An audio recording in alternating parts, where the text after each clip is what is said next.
All right, let's start episode 288. My name is Tim. I'm here with Dan, and we're sitting fireside today, Dan. We're relaxing.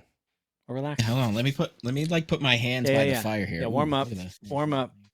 That's right. Enjoy it. Nice.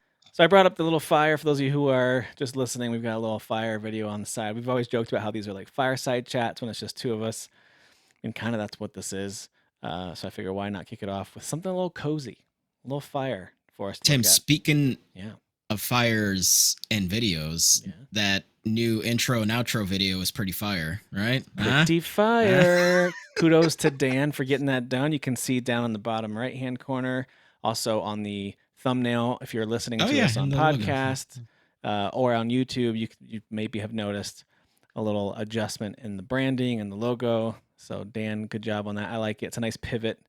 And you might be noticing, hey, there's 4 of you, but usually we only see 3, sometimes 2. That's true. But we have every intention of getting Jeff back on the pod on a regular basis at some point in the future. He has not officially backed out. He is just pursuing music career. So go check out Jeffrey Michael Widman on Spotify and YouTube and go listen to his music. He's doing a great job. But he is still gaming, and he talks to us about it. And I think he's starting to pick it back up a little bit. Dan, don't tell him I said that. But I feel like he's picking it you back go up. in and out. Yeah. Yeah, I think he's diddling it again a little bit. You know, I mean, he finished Mafia: The Old Country. He played all of that all the way through. there you go. You know, Yeah, not that that's a long diddled the game or Mafia. anything. It is very cinematic. It does kind of feel like playing through a mini series. So it's not like super challenging or anything like that. But it's not about. That's a good way to dive back into. Yeah. You know, into the world of game. Like if you come back, like if you leave something that you were doing quite a bit of, like say even anime, right? It's like, oh, let me dive back into anime. Let me watch like a shorter series, you know? Like it's a good way to ease back into things, you know? Totally agree. Listen, this has been an interesting week for games. There's been a couple games, I think at least 1, maybe 2 that cleared out because of Silksong getting the release date announcement. So a couple games got out of the way, but other games were like, screw it, we're still launching, we're doing this thing. And so we've got some new games to talk about for this week. And I also know that with Kyle not being here, hopefully he's getting a chance to actually try out some of these that we'll be talking about, like Hollow Knight Silksong, for example. I know he was talking about Daemon X Machina as well, the new one, the Titanic Scion. So he might be playing that also. And then believe it or not, Chronos New Dawn is on Switch too. So I'm curious what people think about that one, if they get to it, the new one from Bloober team. So, but Dan, before we get into games and stuff, let's start first. Let's warm it up since we're sitting by the fire.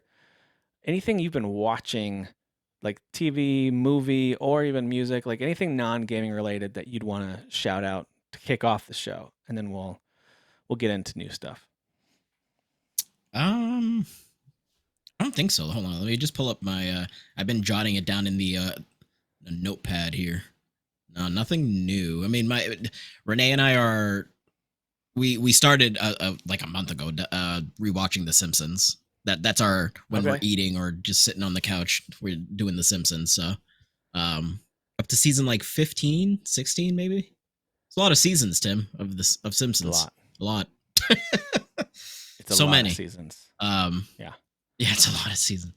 It's literally almost as old as I am.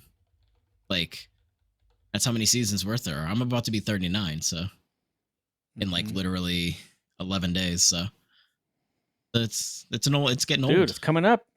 You're almost in your last year of a decade. You're wrapping it up. Almost at the exactly. Yeah. You're starting to wrap it up. That's good. 40s. Yeah, what's next? I don't know. Next is Old Manville. That's where I've been living for a couple years now. It's fine. I mean, I've been there. You can come on in. Yeah. In my heart, you know, in my soul, I'm like an old man, but you know, but the outside, it will reach, you know, what I got going on in the inside, and then, you know, I will be fully old. I don't know what happens. Do your knees rattle like more, like something? They do. Okay. Knees rattle. Everything annoys you a little more than it probably should. Doctor's visits are now life or death every time you go. It's like, maybe this is it. Sure. Maybe this is the one, you know? So, right. Well, the stakes are the just drop raised, dead years, as Bill Burr would say.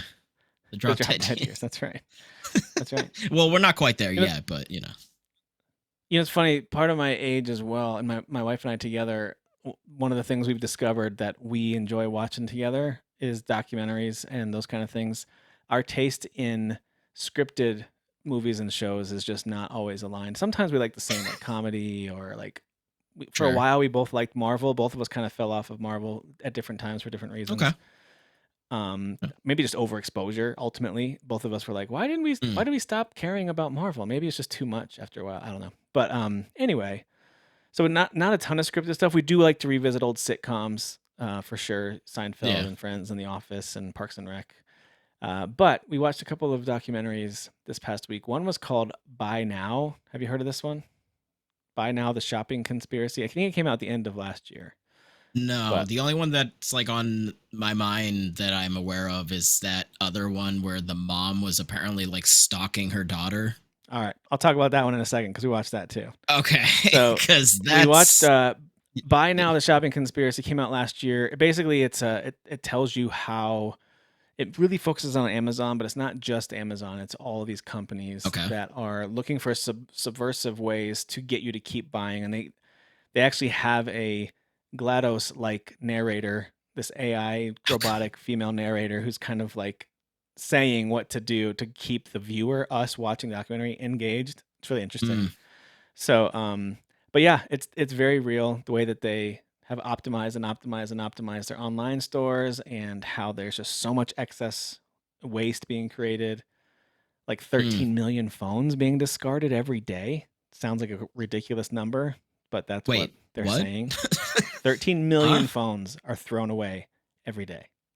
Yeah. Why? Like Yeah, they're just just pumping out just newer and newer because? phones, and they even go back Okay. into the history of like light bulbs where and I don't know if this is actually factual or if it's a conspiracy theory, if it's been proven, I don't know, but they talk about how all these companies who manufacture light bulbs agreed together to lower the lifespan of the bulbs they were making, so people had to replace them more often. I'm like, oh, okay, that sounds about right. Yeah. All right. Yeah. Oh, Um, Interesting okay. stuff with companies like Apple and others that they're starting to make it more accessible, but they used to make their devices impossible to repair. You can't open it up, replace a battery, fix it at all. Sure. It'll void the Yeah. warranty and you're in big trouble. You got to buy a new one. So some of these companies are starting to get feet held to the fire right beside us. You can see it. I need some Apple executive feet to like dangle in from the side.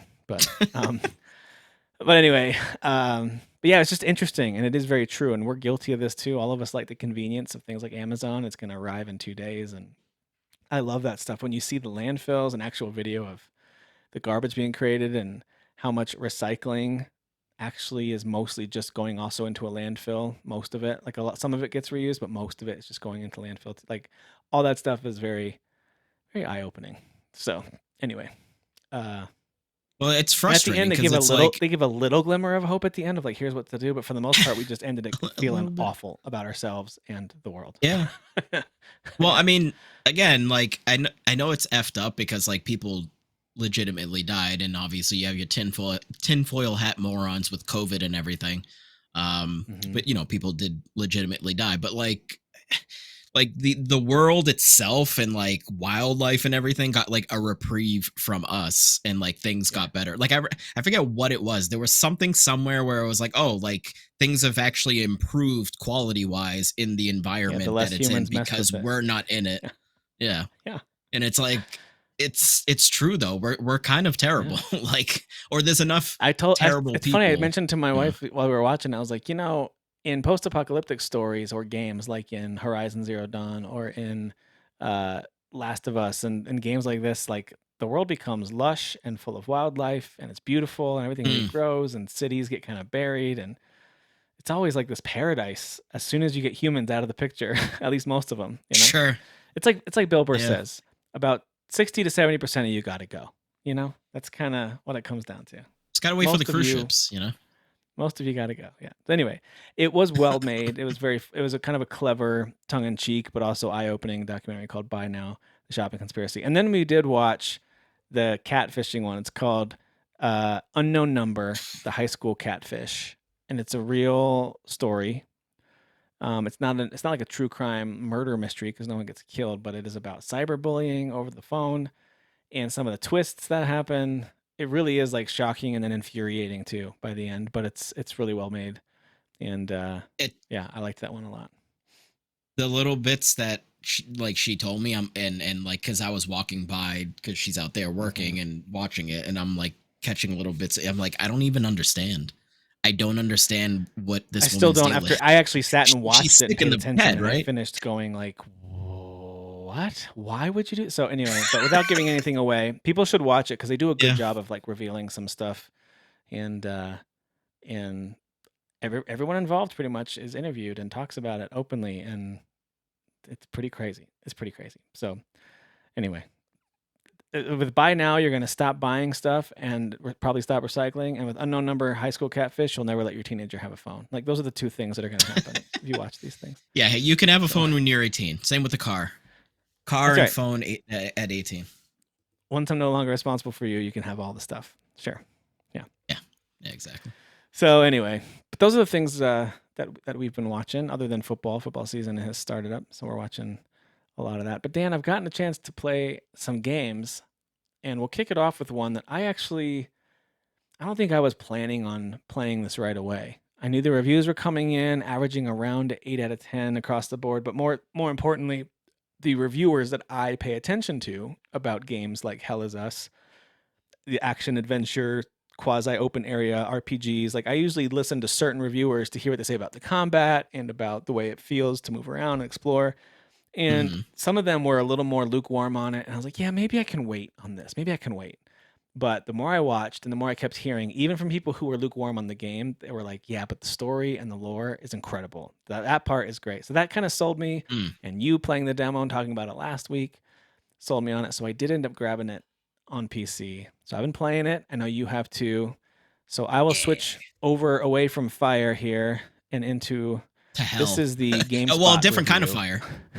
Yeah, we're moving from fire into hell. So it's a lateral move. Yeah. But yeah, this is the video that we're seeing here is the GameSpot review. So we'll just let that play while we're chatting about it. But Dan, you played the demo and now you've been playing the real thing, at least some. I don't know if you've had a ton of time with it yet, but what do you think Mm. so far? Any kind of updated thoughts on your time with it? So I definitely caught up to like when I had said to you, I'm like, I'm pretty much there at the end of the demo. So right here, actually, this is perfect timing. So right here is where you're on the outskirts of Jova, which is like the first like town that you get to like Yeah. explore. So Can that you was where explore the the demo town in the ended. demo? No. So it literally like as you're about Okay. to approach the marshes, it like fades to black and it's like, hey, thanks for playing, blah blah blah Oh, blah.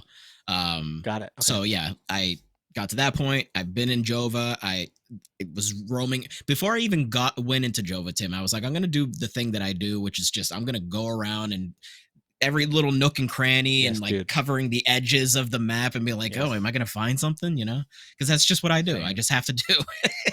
And to be honest, this game has that very kind of classic RPG like vibe of like, yeah, if you check nooks and crannies, like you're gonna get rewarded, like you're gonna find something Yes. or a person to speak to kind of initiate XYZ. So, It reminds me of Final um, Fantasy games for that because usually, if there's a side path, mm, it's an optional enemy or item or chest.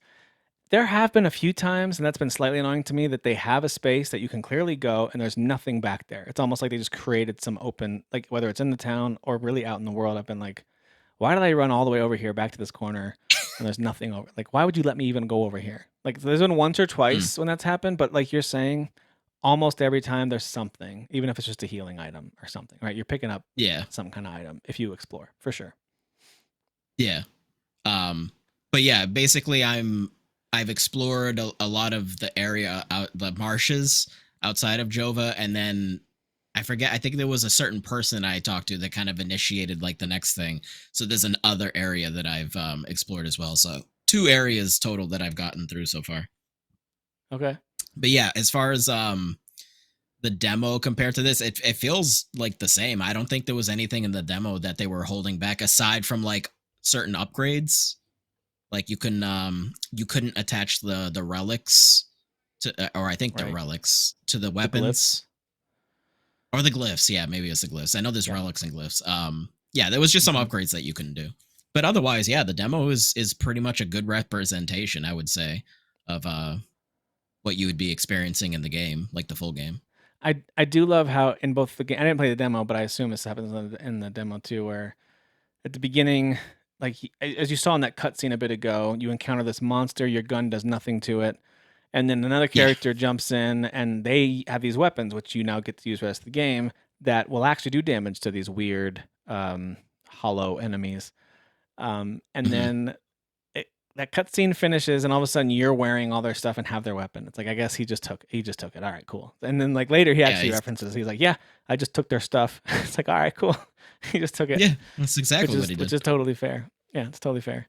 Well, it makes sense But yeah, I mean, because in that moment he's realizing that she or they, the person, can do like they individual, could fight that enemy, right? Because they were just shooting them a right, second ago. right. And I'm like, oh shit, that doesn't work. So Yep, exactly. Yeah, so exploring that first area is very cool. It's kind of swampy and creepy, and then there's some areas to explore around the edge, whether like it's like a tunnel. There's some caves. There's a couple of spaces where you can go, and there's lots of conversations to be had. This is where the game is going from yeah. being like a pretty fun. Like I would actually agree with scores like in the high sevens, low eights when it comes to just purely what it feels like to explore and play. It's pretty fun. It's like to me, it's on par with something like South of Midnight, where they do a lot of stuff really well, a couple things pretty Mm, well, but nothing is like totally rocking my world in terms of whoa, I've never yeah. played anything like this. That being said, as new gameplay layers have been added, my opinion on that is increasing, and I'll talk about that in a second. But Hmm. the conversations with characters, the storyline of the civil war that's happening, and then this extraterrestrial or fantastical, maybe demonic, whatever it is, element that's being introduced, you're trying Yeah. to figure that out. And then I gotta tell you, some people hate this, but I love that they don't tell you where to go. You have to look through your inventory, look through your investigation board, and try to figure out who did you talk to last, where do you have to go next. And that's true of everything from the main quests, which are pretty obvious. It's not too hard to figure those things out. But the side Hmm. quests, like the mysteries or the good deeds, all that extra stuff, it's it's all like you kind of just have to pay attention to the dialogue. Someone might mention that they need pills, and you picked up pills earlier that you found randomly on some dead body, and you take them to her, and you give them like, Yeah. and you complete a good deed, and it'll tell you like you might be rewarded for this later on. That's all it'll say. You don't get anything right now. So I just recently Yeah. got to the part where you do get rewards for completing good deeds, which is awesome. So I Okay. got Yeah, to that's that. basically what I just got to too. Okay. Yeah, I think we were at roughly the same spot thing. So I'm not too much farther than that. That's Yeah. really when you get to the, and we're not going to spoil things here, guys, but that's when you get to the, um, to me, that's a huge lore dump of like what's going on, at Yeah. least some of it, in terms of like who a couple of groups are. You've encountered some important people. Who is developing these weapons? Who's understanding this stuff? So it's almost a little bit Assassin's Creed like, where there's this secret society Hmm. sort of or group that's Yeah. Yeah. working Yeah. towards something. So, and I love that whole vibe. I love that vibe of like, ooh, we're joining, we the player are joining with this character and learning about all this as they go. So it's pretty cool. I like all that stuff. Yeah, because you go into it with a very basic concept, and you learn it in the first cutscene, in the opening cutscene, like what his deal is, like what he's trying to Yeah. do. And then when you get to that point, it's like then it becomes a bigger thing. Like there's a bigger picture thing that happens that Yep. now kind of stems from that, like kind of basic. I'm looking for XYZ person. Um, Yep. and obviously Yep. then he's going to be doing more because he's involved with this situation with these monsters that people are like, what the hell is, like, what is going Yeah. on, where do these things come from while there's a civil war happening. Yeah. Like I said in the chat, Tim, like the vibes of this game, it feels like a European sci-fi, like in the middle of like a Yeah. war, like Yeah. European It does. setting with some sci-fi elements, It but does like feel like still Eastern Europe modern. for sure. Hmm. Yeah, like the kind of, you see the buildings, and when you get to Jova, it just looks like a building that would be in Eastern Yeah. Europe, like or And it's not set in the building, late 80s, early 90s, buildings. so it's even during that kind of time frame of like Hmm. the Berlin Wall coming down and all that. So it's kind of the Yugoslavia and all those countries that were at war. Like it kind of feels like that too a little bit. Um, I mean, it certainly it, doesn't hold except for all the back on the characters talking imagery. with American accents, but other than the American accents, Sure, it feels sure. like Europe. Yeah. But the imagery also, Tim, is like pretty like Yeah. messed up, dude. Like there's some like, oh shit, like like right before you get to the marshes there, where there's that guy, and you kind of Body. just like look down, and you're like, oh wow, okay, Yeah. Yeah. that's a lot. That's kind of a Yep. lot. Yeah, yeah, Yeah, and they just to don't be hold clear to back everyone, clearly. it is a fictional country with fictional cities, Yes. fictional religion. In my mind, what I like about Yeah. this too is I don't think it's trying.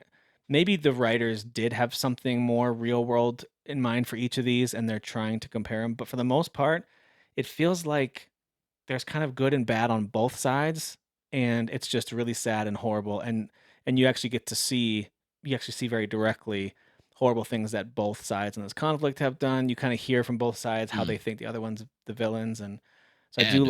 I like that because there's nuance to war. You know what I mean? Like it's not very rarely is it just one good and one bad. It's very rarely black and white like that.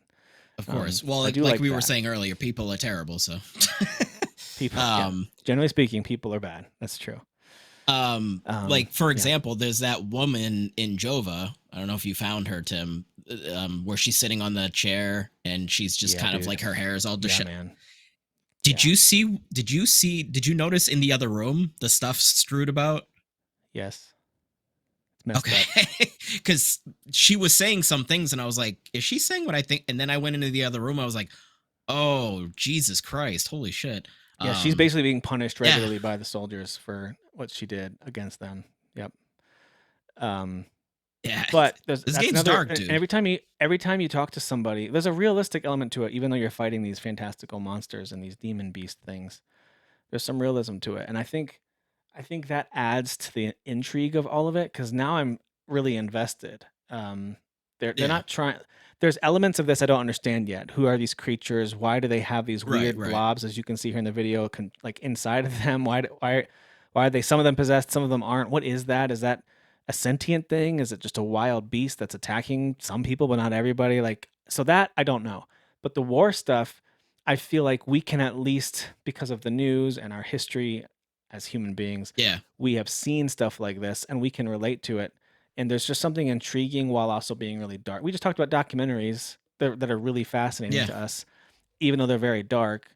And I think there's something to that. You know, I think there's something to uh, when you see things you recognize, even if it's dark stuff, it's going to pull you yeah, in storytelling wise, you know? And I think stuff like for that, you're sure. right. It is really dark. Even this priest guy who's they're part of some religion with a Yeah, totally different god name and their own name for their own scriptures, and it's all very yep, different, yep, but we can all relate to some versions of it depending on what your background might be with different elements of religion and how yeah, they can be bad and how they can be targeted in ways that are unfair. So it's all of it, man. Like all those pieces are at play, and I find it to be really fascinating. So even though I was a little underwhelmed at first by some of the combat, which by the way I'm liking a mm, lot more now, Dan, but I yeah. was underwhelmed at first. I am now fully invested, not just in the story, but also in the gameplay. So tell me what you think about the limbic weapon system with where you can upgrade them, you can specialize weapons into certain essentially elements, although they're different elements you would normally get. There's like Yeah. rage, grief, it's emotions, ecstasy, and terror, I think. Yeah. Well, I think so. Speaking how you were saying the mystery of these creatures, I think I'm guessing that it has something to do with just like that emotions. It has something to do with Emotions, yeah. people and just Yeah. literally emotions manifesting like into like actual physical, A few whatever. characters have said something like Um, that, right? They've mentioned yeah. that, but yeah, okay. Yeah, but then there's also a lot. There's also like items that you find in the environment that like have all of these names associated with that because there's these symbols that actually represent what those emotions That's are and right. stuff.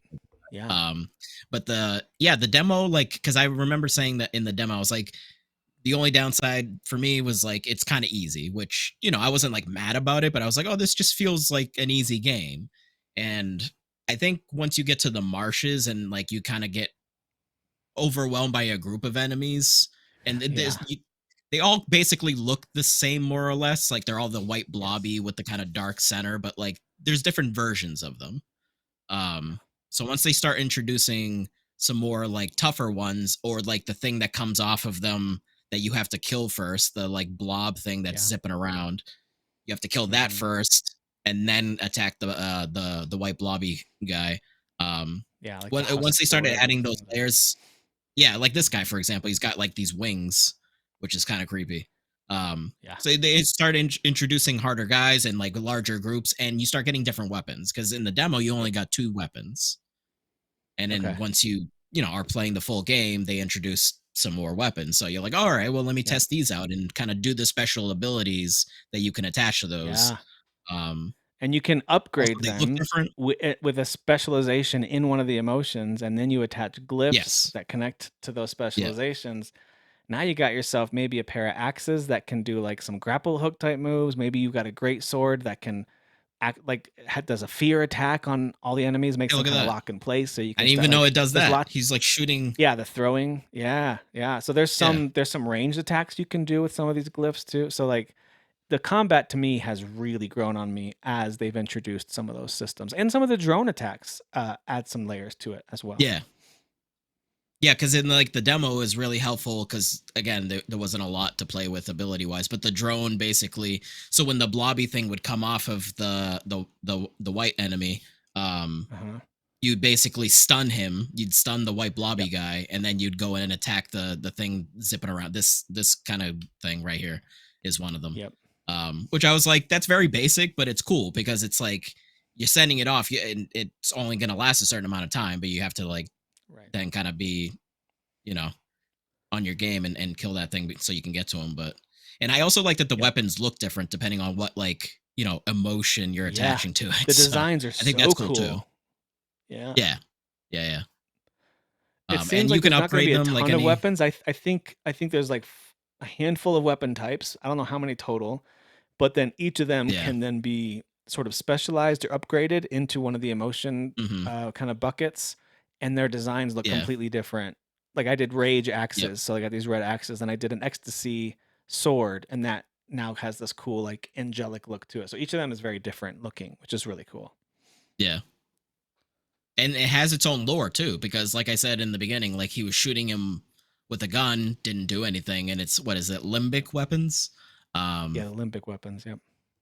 yeah, which one of the characters even like talked about. He mentions the chicken and the egg thing because it's basically these weapons are created because these enemies exist.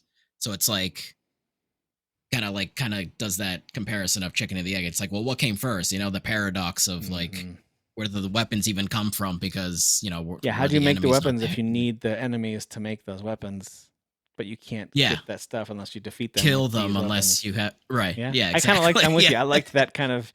I liked that. That old man had a mind twisty point there when he was talking about that. yeah. Yeah.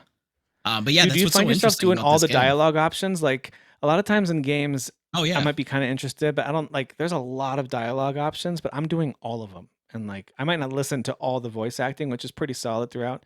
But I at least will read what everyone has to say about everything. Sometimes I'll skip well, ahead a that's little what bit. gives me like almost like the Bethesda vibes. Your Elder Scrolls or your Totally. Fallout, especially Fallout. It gives me that vibe. Like when you find one of the characters where like then it shows that because there's like regular NPCs where they just talk, and then there's like the main NPCs that like the camera kind of fades for a second and then it zooms in on them. I'm like, oh, I'm Right. playing like a Bethesda game here now in this Yeah. moment, and you're asking them all the Yep. questions that you want to ask them. Yep. Yep. And then you have a set of like world questions that are on the right hand side. You can ask for from almost all those characters at Yeah, some point in your conversation with them. You can ask them, tell me about the country, tell me about each side in this world, tell me about the creatures, tell me about what happened here. Like you've got all these kind of like basic questions you can ask them, which is pretty great. And then there's this cool little it's not really a trade system. At first I thought you could buy things from anyone, almost like a super deep RPG. It's not like that. yeah, It's more of no, a you will get key items throughout the game, and most of those important characters have something you can give to them that will either start, complete, or continue a good deed mission that usually yeah, triggers after a conversation, or maybe after you find something it could trigger it. But it's not going to give you a waypoint on your map to say go here to finish this good deed mission. You have to open yeah, up your tablet, go into your inventory, look at the thing, read it, and it probably won't tell you much. You'll just have to remember, oh, I talked to somebody who mentioned that they need yeah, that. Like that lady we talked about earlier who's sitting in the house, there's something you can give her after a couple of other exchanges with yeah, other characters. yeah, yeah. And so it's just nice little touches that are optional, but it just adds depth to the world, which I think they did a good job So with that. I can see like playing this game because it's really like it really hones in and leans into that like 100%. Like yeah, like we said, there's no map, there's no waypoints, there's no blips on a map because the map doesn't exist. So I can understand somebody coming into this and be like, this is incredibly overwhelming. I totally get that. Um, Sure. so I understand some people are like, yeah, I want my hand to be held and play, and that's fine. I'm totally fine with that. Yep. But I do like that this exists, and I think there should be more games like this, but they have to be done Yep. well. If they're done poorly, Yeah. then you're just going to be going around in circles and you're going to be annoyed. So it has Yeah. to be done It well. the two main drawbacks I have from it, one from combat, one from exploring. The combat one is I've already, and then you probably did too, in the area that you're in. I already unlocked the achievement for fought every version of the enemies that are Oh there that are yeah, in the game. yeah, So I'm like, and yeah, that yeah. was one drawback I've heard from reviewers is that the enemy variety uh, wears thin really quickly, and I can see what they mean by Okay. that. So now the enemies are going to get harder. There's going to be bigger groups of them, like you said. There'll be multiple like of those little possessing orbs. You have to deal with at once. That's already kind of happened a Hmm. little bit. So I think they're going to up the ante. I just think enemy variety, which isn't required for a game to be good, but I do think with enemies like this that already are kind of pretty one note just in terms of Yeah, yeah, their yeah, look. I can see how that could stand out after a while. So, and that's not really a negative. It's more of like I hope in a future game or addition to this that they expand the variety there a bit. There might be a reason for it yeah. too, lore wise. By the way, there might be Sure, like those might each sure. represent something that we don't know about yet. So there's that, and then the exploration piece. I mean, I love a good Metroidvania. We'll talk about one here in a second. I like when you can't quite access something because you don't have the tool or item that you need. Resident Evil style. Like I don't mind that stuff, but I do think that opening area had a little bit too much of that you won't be able to actually get in that first area. So there's a lot to remember, a lot that Mm, you can't get to. Like I found probably no less than 7 or 8 things I couldn't open or access yet. And I have, and I yeah, now that I'm in the second area, I've gotten maybe 2 of those things. I'm like, okay, now I can go back. And I don't mind doing that, but I think usually that those games need to drip feed some kind of success to you. Like they should have given you at least one of the keys for one of those things early on, so you kind of can start to yeah, connect some dots. That's all. It's again, it's a minor nitpick, but it does it can be frustrating when there's not any kind of meaningful fast travel yet, at least not between safe points. There is between areas, but not between like yeah, so you yeah, have to yeah, really walk through some of these pretty large areas to yeah, get back yeah, to yeah. maybe a chest or a door that had a little slot in it that had a design beside it, and you finally get the item in the third area. And now you got to find your way back. So little things like that, I think. I don't want them to give me a waypoint and hold my hand to it. I just wanted them to maybe give you a couple to solve in that within that first area. That way you kind of Mhm. now have that motivation of like, all right, this is worth it, or I know how this works now. So that was one piece that I thought maybe was lacking just a tad. Yeah, a bit more completion in the first area to kind of feel like, yeah, because like Yeah, because in the demo I remember like kind of giving the example of the old man that's like, well, follow the wind chimes, and then he explained why the wind chimes were there. Oh, my kids used to get lost in the woods, so I put those there so they can find their way back home.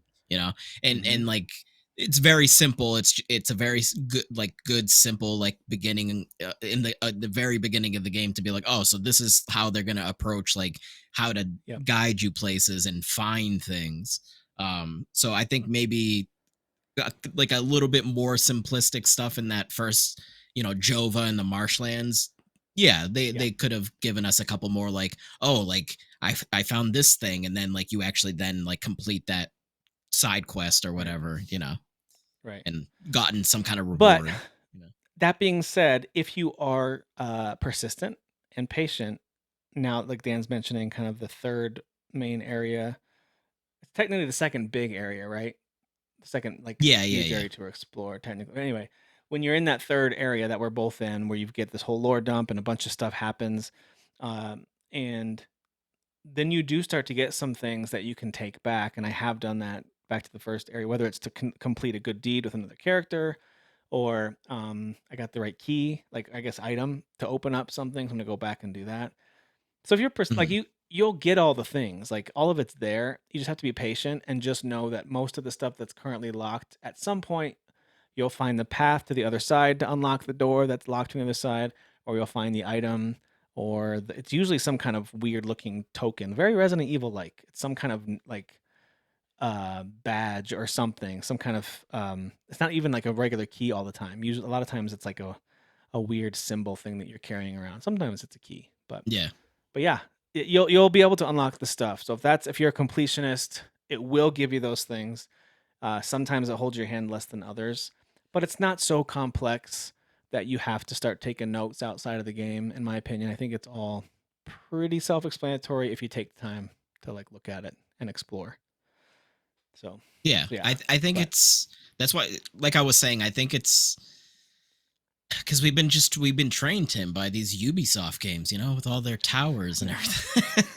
I know, man. I know. um, Yeah. Hmm. that I think this is just a good balance. I think it is good to have games like this to kind of teach you to, like back in the day, man, you just play these games, these old pixel games, Yeah. and they weren't like massive, but like you'd have to just Yeah. explore nooks and crannies, or you'd have to talk to that one NPC that's like, oh, here's this Yep. thing that you need. And you're like, oh, okay, I finally have that's how I opened this door. I spoke to that one Yep. NPC in the corner over there.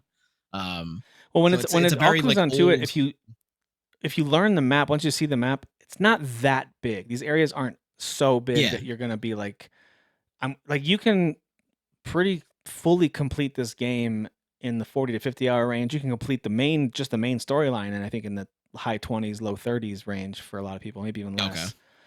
Um, but if you're a completionist, you are not gonna. This is not like Witcher 3 levels of like insane extra side stuff to do that takes forever. It's not that. I don't think it's that overwhelming. It's just at first there's a series of things that you discover that you can't do anything with yet. And I think after a yeah, certain number of those, my brain starts to go like, "Are you ever going to let me open anything? Like everything's locked, every chest is locked, every door is locked, every."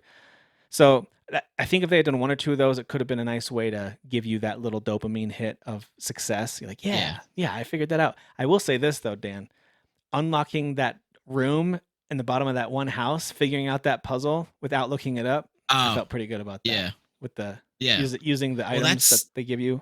Yeah, that was cool. that's why like this type of game, like that's the dopamine, is like figuring out the puzzle, whatever the thing is, Well, in knowing the that you third needed to one, when read it this wasn't obvious, document. I had to go back up into the house and look around, and I was like, "There it is, freaking there it is," and I felt so smart having gone to figure it out. You know what I mean?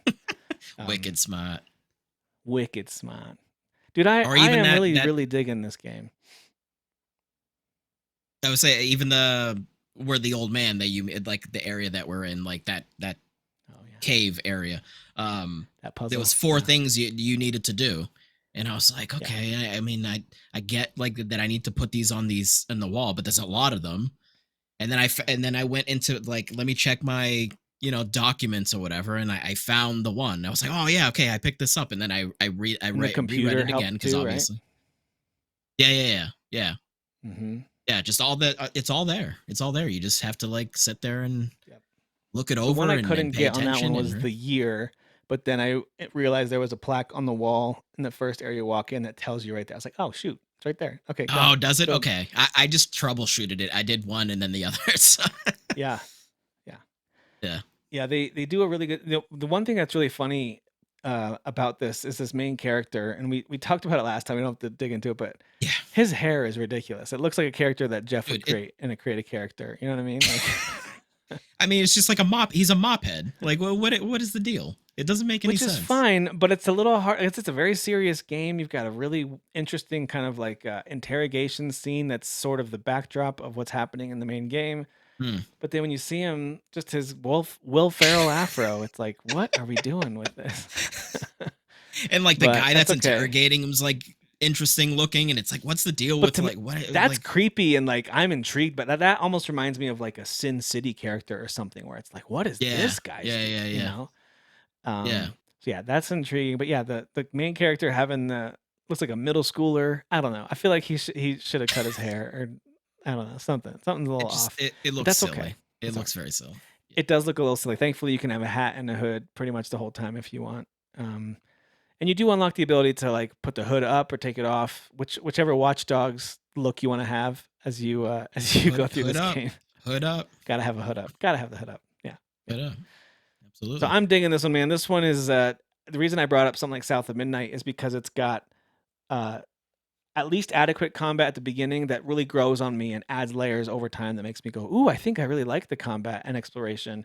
Mhm. And it has visuals and a setting and story that I'm very invested in. So to me, these games are Yeah, kind of, for me, my experience personally, this is more in depth gameplay wise. It's got more RPG elements to it with the weapons and all that stuff. But generally speaking, very very positive experience. Just like I had a South of Midnight, which I loved that game start to finish. yeah. So yeah, Those man, were this is a good one.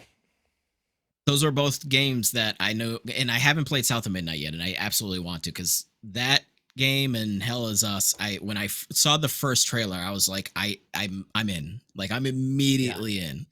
Like they just yeah, both aesthetically just did something for me. They're two very different art styles, but there was just something right. about like the vibes of this game and like the world and like the setting from what I could tell. And then yeah, the other Yeah. one's just super artsy and unique. So um It'd be cool if they put, yeah. since Xbox is apparently giving up, they should put that on PS5. They should just put it on. You That'd know be a what? cool They one to move should. over there. They They should. should. They should. They should definitely do that. But yeah, Hell is Us is a great game, and I'm really enjoying it. I understand why some people are I'm glad. knocking it for a few elements here and there, like some of the backtracking and stuff. But as a big Metroidvania fan, that doesn't bother me too much. And Yeah. it certainly is not taking away from. I mean, I've put 6 hours in, and I'm loving it. I think, or maybe five. I think it's 5 hours in. Whatever. It's been a great run so Yeah. far. I've enjoyed it. Well, So, I'm glad you're giving it a um, try, Tim. yeah, I wasn't sure I was gonna, but the website formerly known as CD Keys, now known as Loaded, mm, they had they don't have as good What of did a they do? selection as they used to, but they did have it on sale for it was like $35 for the Steam Oh key for wow. that one. Okay. So Nice. so yeah, so I was like, okay, fine, I'll grab it. So I grabbed it. I mean, The other thing 35 that's is too not too cool shabby. that's cool too here, Dan, and this last thing I'll say before we move on from it is, um, I really like when they've created a totally new world with kind of like new universe rules, new power rules, like what's happening. Like I'm always intrigued by that stuff, whether it's a new book series or a new TV show, something that's not based on anything else, where I come in understanding the rules already. Whether it's Harry Yeah. Potter, where I understand Muggles versus wizards, or what, like I don't understand the rules of this world yet. I'm uncovering it. Same with Claire Yeah. Obscure. I didn't understand the rules of that world at all, and it was just such a joy to figure it out as I played. And so this is giving me that same feeling of like I don't get how all this works, but I'm enjoying discovering it as I go. So It's good world building. really good Because I world like building. it. It's Yeah. it's like a game like this game. There's like when I was approaching Jova, and like you kind of like go up like over a hill, and like the road, there's like this road that's all messed up, almost like an earthquake happened or something, and there was like a stop sign over there and just the power lines, and I'm like, it just feels like a real world, like our Yep. world, but then there's all the stuff happening, all this sci-fi stuff. Like it's just Yep. this, I just like that combination of the things that just, it's very interesting, and just a lot of interesting things to look at, look around you and your surroundings. Like it's very intriguing. Yeah. I'm very Yeah. I intrigued. agree. So hey, we're loving Hell is Us. I feel like this is one that you guys will be hearing from both Dan and I on a bit more in the coming weeks as we progress through that game. But hey, it's not the only big game to come out. And I've mentioned Metroidvania a few times, so we might as well talk about the major Metroidvania release of the week, and that is Hollow Knight Silksong has finally arrived. It's real. It Eh. exists. And not only that, Dan, but it is meeting and in many cases exceeding a lot of gamers' Yeah. expectations. Like people are just like wild about this game. Now, I will tell you, I've played it for about an hour and a half, maybe. Like Hell is Us kind of surprised Okay. me and took over most of my attention, but I got it on Switch 2. There is a Switch 2 version of this, and it Okay. looks and runs wonderfully on the Switch 2. Like really crisp, really Excellent. clean, runs very smooth, both in handheld and docked. So I'm very impressed with that. And Good. just like with Hollow Knight, it just kind of throws you into it. You have very limited power. You die a lot. You're trying to figure things out. You got to go collect your beads, Hmm. kind of Souls style a little bit when you die. Otherwise, you lose them. They do give you ways you can purchase, ways to kind of save. You can buy these bead rosary strings where you can protect them from being lost after Oh, death, okay. things like that, which is cool. You actually create Okay. like a little, they call it a rosary that you create of these beads. Um, so, very religious game. But anyway, it is, Religion.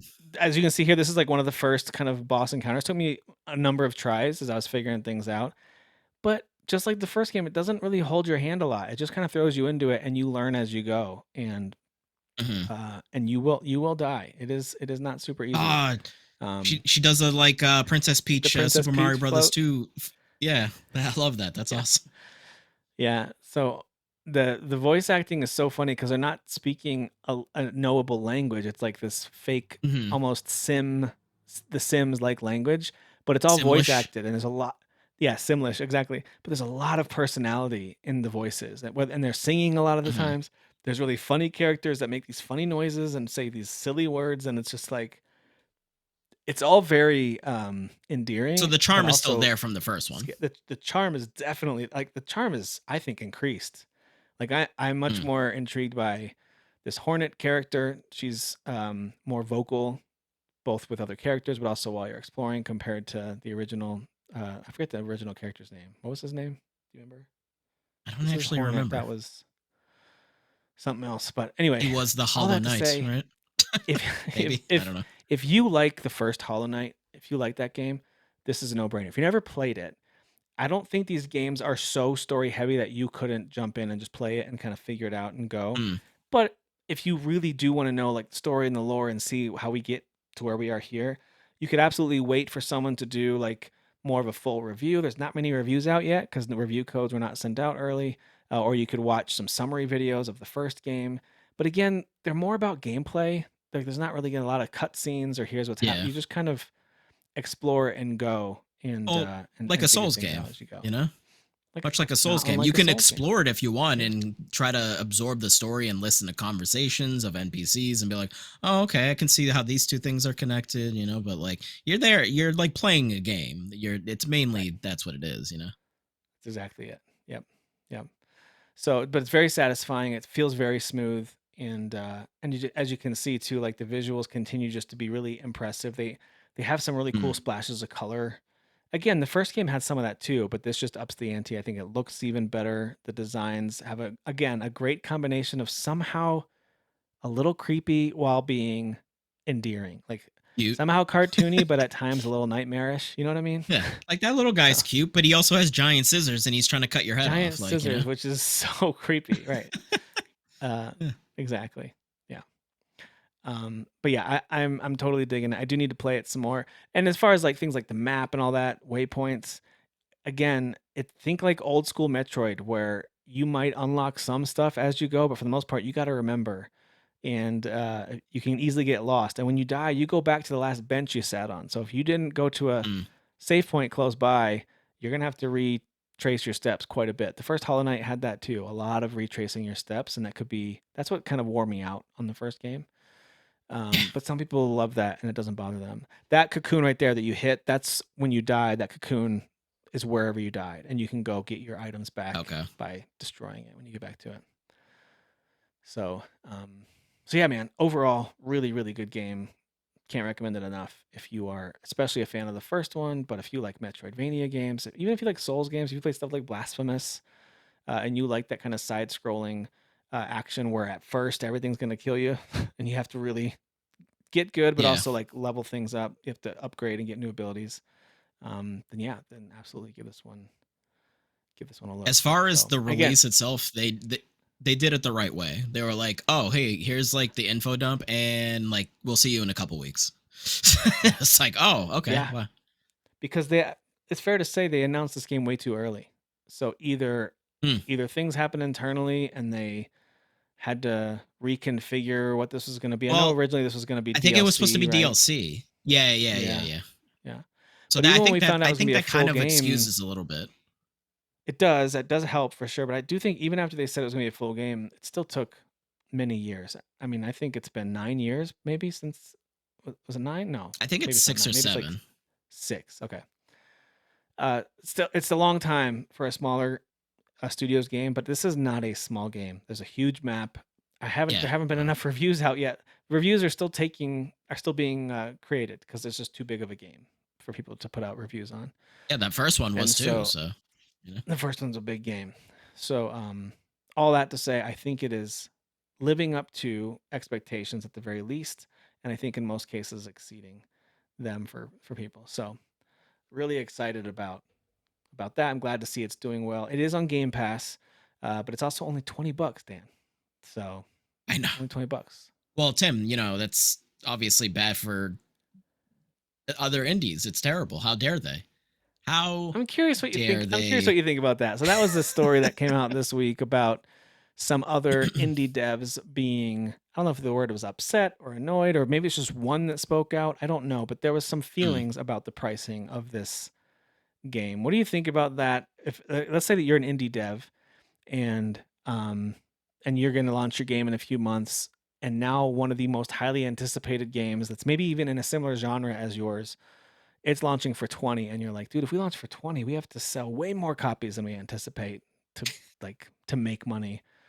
Like how are you like, are you all up in your feelings about it, or are you just going to price your game what you think it's worth and what your company needs it to be at, like, let's say it's 40? Like, um, does this pricing affect you, do you think? so for me, I initially, because the the first Hollow Knight, I'm pretty sure was $20 when it came out as well. I Um, think so. so I did assume this was going to be $20, to be honest, just because that game was so huge, and they were only selling it for $20. I was like, wow, that's fantastic. Probably will do it again, and they did. Um, to me, it's like, just, you need to just worry about you. Like, I understand it Yeah. to an extent, because I do kind of Yeah. get the notion of like, oh well, massive game and it's only $20, but like I think that's kind of just like really simplifying the whole thing. Yeah. It's just too simple. It's just too simple to put it just in like, well, big game and you're not charging enough. All these developers just need to focus on their thing, make their thing as good as they can, and then you charge whatever you think that game is worth, and Yeah. Agreed. hopefully you make your sales. Like, that's really all there is. You can't be mad at these guys for being like, well, we're making something really huge and excellent, but we're only going to charge $20 because we know we'll make a bunch of sales. Like, that's just what they're doing. So just focus Yep. on you, do Agreed. your thing, and hopefully you make your sales. So Agreed. Yeah, I hope that the pricing of another indie game wouldn't actually be detrimental to your business, because if you're making a high quality game and you price it at a spot that is fair for you and the consumer, everything's going to be fine. But if if you overprice it, then that's on you for thinking your game's worth more than the consumer thought it was worth. And I know that's a balancing act, but um, yeah, yeah, as a consumer, I love that every once in a while, not very often, but every once in a while, a company like Team Cherry decides we're going to keep the pricing consistent. That's what you paid for the first one. The second game is similar in scope, maybe a little bigger, even. We don't know yet. Uh, but we're going to charge you the same, because I think they did pretty stinking well with that first one. So I think they're yeah, yeah, in a for spot where sure. they know they're going to move a lot of copies. Dan, this game was, I think it passed even stuff like Path of Exile 2 for all-time peak concurrent players just on Steam. Um, Okay. so yeah, it Did they hit say the number? 587,000 Oh, concurrent players we at didn't its even peak. say in the beginning. We should have like started into this conversation with, this game literally like destroyed Steam. Yeah, Like, Steam went yeah, it down. did. Like, And Nintendo and Xbox and PS oh Store. yeah, So I well, actually that's looked true. it up. Yeah, yeah, All the stores had issues, and all to of the them. point where you couldn't download this or other games from their store because they were Yeah, just overloaded. That's what we're talking about with how popular and anticipated this game is. yeah, It's great. This is going to be game of the year for a lot of people. I don't know that on our podcast, with the games that we usually lean towards, it'll be a winner. I could certainly see it being something that gets a lot of love from us, though, at the end of the year yeah. for what it I does like bring the to the first table. one. So I thought it was really yeah, fun. It's just such a huge game, and I know I didn't do everything in that game. I did a decent amount, but it's just massive. it was the So backtracking that got after me after a little while. But Yeah. like I just mentioned before with Hell is Us, I don't always mind that in a Metroidvania. But after a while, it'll even wear me down. I'm like, oh, I don't know if I want to keep doing this. But it also, and I don't remember, that was 2018, was that? Or 2019 when the first one came out? And so I don't remember. if it was 2018, there were so many games to play. Like I probably had Assassin's Creed Odyssey and Red Dead Redemption 2 and Monster Hunter Worlds and all these other insane games to play in 2018. 2017.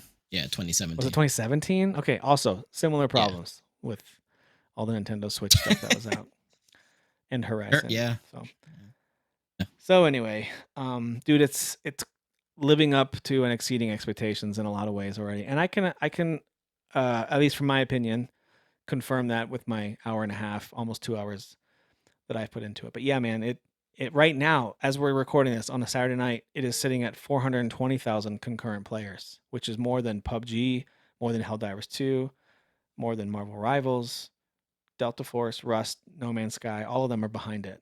The only ones that are ahead of it are Okay. Counter Strike 2 and Dota 2 on concurrent players right now. So that's wild. It's pretty all right. Yeah. It's pretty all right. It's doing okay. It's doing pretty okay. okay. And it's funny, it's on Game Pass, but it's like just Steam sales alone, if these concurrent players at all reflect numbers of copies sold, I imagine they made back their money in day one, maybe day two. You know, like Oh yeah, that's for sure, probably yeah. that's crazy. I don't think they're a big team, right? I don't think they are. Team Cherry, I think so. I'm not sure. Yeah. But yeah, I'm glad that it's out. I'm glad that it made it. We're here. We did it. Silksong was always a running joke. There were even entire social media accounts created around the idea of keeping track of Silksong news. And I even saw Sure. something about how one of them was retiring. He's like, I got nothing to do anymore. There's no more news for me to. It's not. Basically, he would have all these countdowns of like another day of no Silksong updates or no Silksong release date. Yeah. So I'm with Doesn't you. I apply like when anymore. they said, not only is it coming out, it's coming out like in a week and a half. Whenever it was they announced it, it was like, holy crap, they Yeah. really did it. Or like a week. Yeah, it was crazy the way they did that. Yeah. So, all right. Good There's a for few other them. games that are out. Dan, let's do a little sizzle reel of other games that are out. This one, these are just Sizzle some it trailers up. that we'll play here. This one's called Bad Cheese. Have you heard of this Okay, game? I'm already on board. It's got this nightmarish old school, what do you call that? The Steamboat Willie kind of style. Yeah. So it's like a horror Nightmare first person Steamboat game. Willie. Yeah, that's exactly. This is what it horrifying. This is horrifying. Yeah, it's really scary. So it is. It's on all platforms. Explore the game. I scrolled down just a little bit so I can read the description. Psychological horror game inspired by the eerie charm of 1920s animation. Just step into the tiny paws of a mouse spending the weekend at home with a dysfunctional dad while mom's away. Be on your best behavior and keep daddy happy. Oh my gosh. That's terrifying. Dude, this is some wild imagery. Yeah, it's called Bad Cheese. So, Okay. that's your thing. Go give it a look. At first, it's like, I'm in. And it's like, oh, I don't know if I'm in. That's scary. All right. Next up is this game called Other Skin. Other Skin, which is just on Steam for right now. I'm sure it'll be other places. It is a third-person action adventure where you absorb alien morphs. But I just thought elements of it looked cool. It looks like a AA studio game, but I'm intrigued by it. It reminds me of this one that was called like Scars. What was it called? Scars in the Universe or Scars? I forget what it was called. Something with the word scars in it, where you were a girl exploring space. And it's one that I actually got on a deep sale and I never tried, but this kind of reminds me of that a little bit. So, yeah. This one's called Other Skin, one word. Other Skin. I'll skip ahead here a little bit. I hope they have wings. Look at that. I hope they release DLC for the game, but they never give you any extra skins. So all the DLC is non-skin related. No skin. Yeah, that's right. Yeah, other skin, no skin. Yeah. Also, Dan, if this becomes a franchise, I can't wait for the fourth entry in the series. They're gonna have to call it Foreskin. It's gonna be my favorite. It's gonna be my favorite. Best one. That's when I dive into the series. That's when you're in. Yeah. That's when you're in. That's when I get my hands around that fort. Never mind. Dude, really reminds me of the classic Andy joke from Parks and Rec when he had a band named Five Skin. Remember that? Yeah, yeah. He was rattling off band names, and that was one of them. just the tip. Penis Just the tip, pendulum, five right? skin. Oh my god, jeez, he's so funny. All right, so other skin. uh, There's the title screen. There we go. So it's out now on Steam. All right, next up, cool. we have a game called Metal Eden. I think Kyle has talked about this one. I think it's a online mech fighter. Let's see. Okay. Sci-fi Get some first-person shooter anime experience stuff like going no on. other. You play as Asuka, an android built around a digitized human mind. Explore the decaying technoplanet of Mobius? Morbin Time. Descend Mobius? into the It's world Morbius. below and battle for control of the souls of Lost Colony.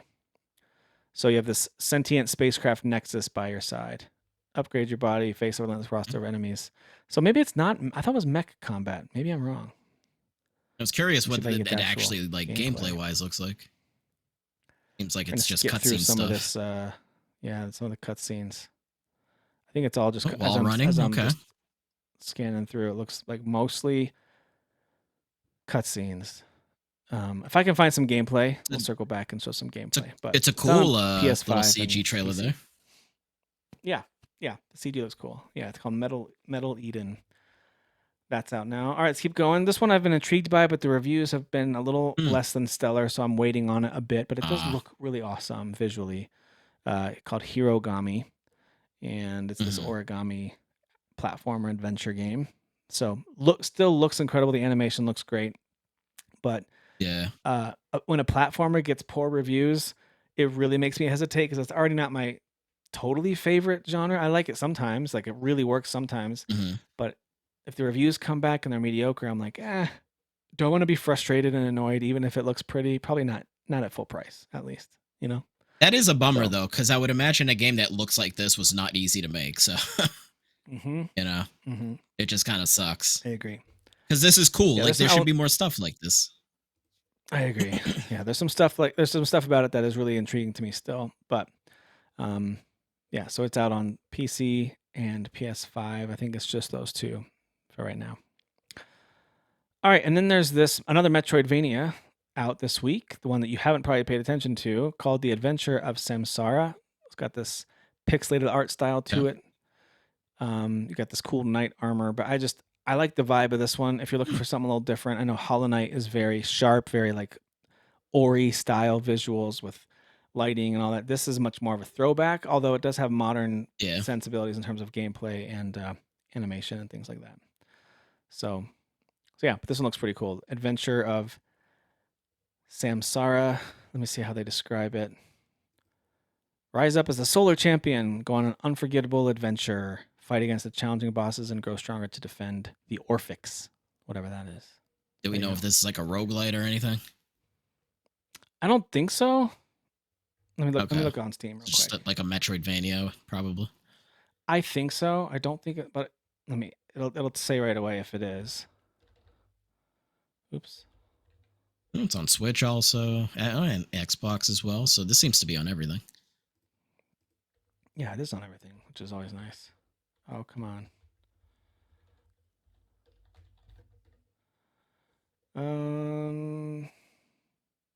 I can't find it. Oh, there it is. Finally found it. Okay, it's $20 full price, by the way. It is a Okay. Metroidvania RPG exploration 2D platformer. I don't see any roguelike descriptions in it. So, and there is a demo Right. on Steam and probably other platforms too, Ooh, if you want to give it a try. nice. So yeah, Adventure of Samsara. It's on my wish list for sure. I think that one looks really, really cool. So, all right, moving on to everybody's golf hot shots. The culmination of two golfing IPs that everyone's been waiting Animation. for. The Right. culmination. Now, don't get me We're wrong. I actually finally do here. like a fun golf game. I do like a good golf game. I played a lot of Mario Golf back in the day.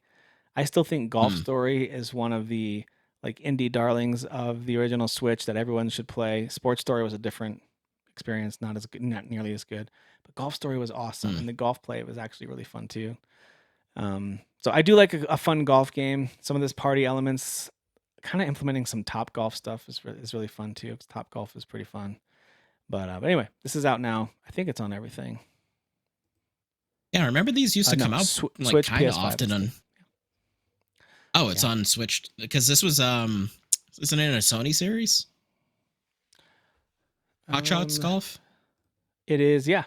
Yep, it's IP owned by Sony. Yep, it says it in the bottom here. Yeah. Developed by Oh, Bandai okay. Namco, but published by Sony. Okay.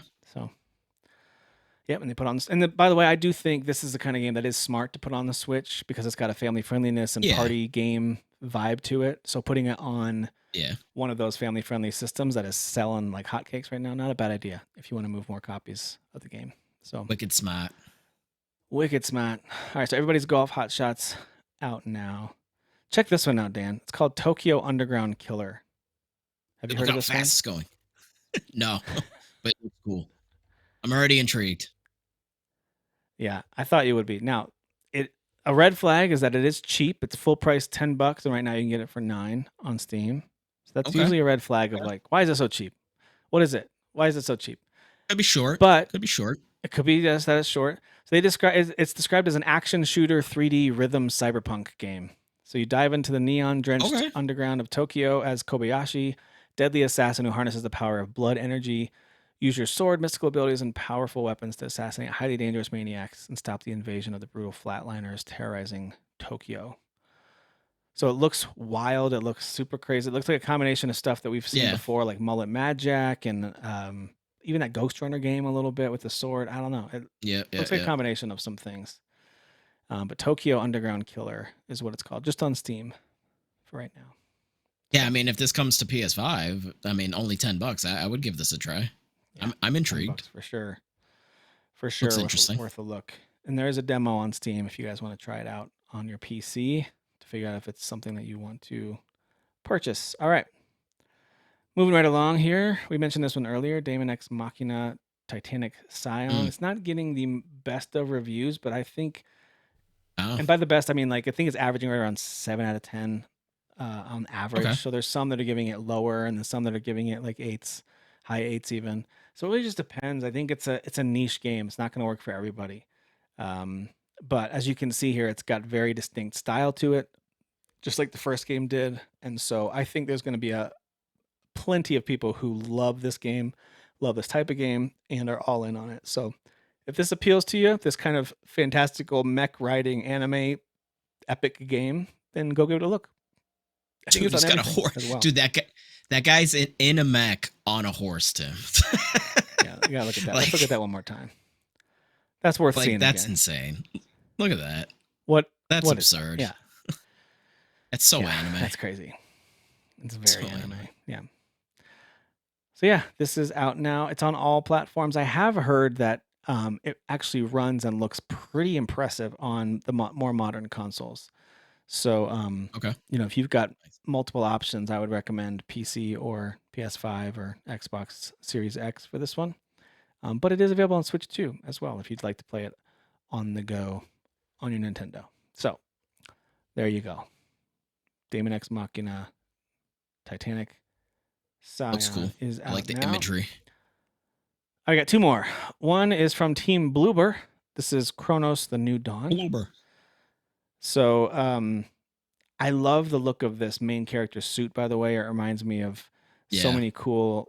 It's got a very unique look to it, but while also reminding me of like really cool armor, space armor from other games, everything from Halo to No Man's Sky and Dead Space, but it still has its own look and feel to it, which I think is really cool. Almost like a deep sea diver, Mhm. but space. I don't know. He looks Yeah. cool. Yeah. So I like the design. The creepiness factor is definitely there. Team Bloober knows how to make things creepy. But this is another one that's not getting the craziest of good reviews, but it is closer to like a Hell is Us level. So if this genre does it for you, it seems like it's a pretty safe bet that you'll enjoy it. If you really like survival horror games like this, then you can. Well, I think I definitely give it saw a look. couple of them being like, "Oh, well, the combat's just kind of similar to your Resident Evils and your Silent Hill 2 That's what it remake," looks and I'm like. like, "Okay, that's not a bad thing, like at all, Yeah. in my So maybe opinion." some of the But knocks against it are people who kind of didn't want to like it or wanted something different from it. We've talked about that before too, when right, people go in with the wrong expectations for a game. yes, So, but anyway, yeah, it is available now. It's on everything, including the Switch 2. I'm curious at some point to look up Switch 2 reviews. I'm not sure how it looks and runs on the Switch 2, but But yeah, as you can see here, it's got a very distinct look and style to it, very creepy, very kind of gross out elements that I think a lot of people really like in their horror games. So I think, Yeah, it's yeah, if this is your not an jam, ugly then go looking give it a look. game. So No, I do wonder yeah, how it cool looks on the design. Switch. What kind of things they had Yeah, to knock down on it. yeah, I agree. But it's cool that it launched day and date on the new Nintendo Yeah, hardware. So gotta love that. they got a dev So it kit. is out. Uber's got a dev kit. I guess they got a dev kit. It's okay for them to have one. Yeah. All right, last one that we'll preview here that is out this week, and I've mentioned this one before. It's called Jotun Slayer: Hordes of Hell. So if you like Golden Vampire Slayer. Survivor likes, give this one a look. It's a Vikings version of that, basically, um, with all the But Viking like a lore stuff pretty, going on. a Yeah, it's a really modern good looking game. game. Like it's like Diablo esque. The new Diablo Yeah. 4 specifically, because that one looks newer and prettier. So Yep. Yeah, this game is full price is $15. You can get, which is pretty expensive for a Vampire Survivor like. Those are usually less than 5. And you can get it right now for 12. And overall, the Steam user reviews on it are very positive. And mm, so yeah, give it it's over 80% average by users on Steam. So if you want to just be taken down absolute hordes of enemies, as you can see here, what you got some really cool different classes you can choose, you can unlock and choose from. I in the demo that I originally played, I think last year, I think there were 3 classes maybe to choose from, and I know they've added more. And then yeah, you got all the Norse mythology to choose from for your upgrades. So it's cool. Yeah, I like yeah, this kind of stuff. So yeah, looks Jotun cool. Slayer, Hordes of Hell, and it is out on everything except for Switch. So it's on Xbox, PS5, and PC. So there you go. That Cool. one's pretty cool. All right. So Dan, that does it for new stuff that is out, and we already addressed one of the headlines that I wanted to mention. And before we wrap things up talking about 007, because we got a sneak peek at the new James Bond from the Hitman devs, were there any other headlines that jumped out to you from this past week? Any other news that you can think of? And I've got a couple, but were there any things that you saw this week that you think are worth updating? If there was, I can't remember. Kind of had a little bit of a chaotic week myself. So, but I don't think there. I So don't think there Nomura was. did give an update that Final Fantasy VII Oh Remake yeah, yeah, 3 and Kingdom Hearts 4 are on schedule, but we didn't really hear much more about it. Just like, don't worry, they're happening kind of a thing. You know what I mean? yeah. Which So there's that. okay, that's Yeah. good. Could have been Yeah. like, oh, sorry, like things are kind of hitting a snag, so Right. wait longer. Please be excited. Right. So And also keep in mind, we're just coming off of Gamescom. So everyone kind of took care yeah, of pushing out all the big news and announcements and updates. It's been a relatively quiet news week. A couple of positive things I wanted to highlight. Number one, and I referenced this last week because of how bad the impressions were for Star Wars Outlaws on Switch 2, that port. mm, And it has launched to very positive reactions, very positive reviews. And the reviews are good. very much in line with what you saw from other consoles, saying that visually it's not that much of a step down. I mean, it is clearly compared to your top end systems, but it's not that much of a step down. And it runs at a pretty smooth frame rate. So, like handheld, you're going Mm, to get it at 30. So, like, again, as we've said many times, if you want to play third party games on the best of the best hardware, duh, Switch 2 is not your place to play.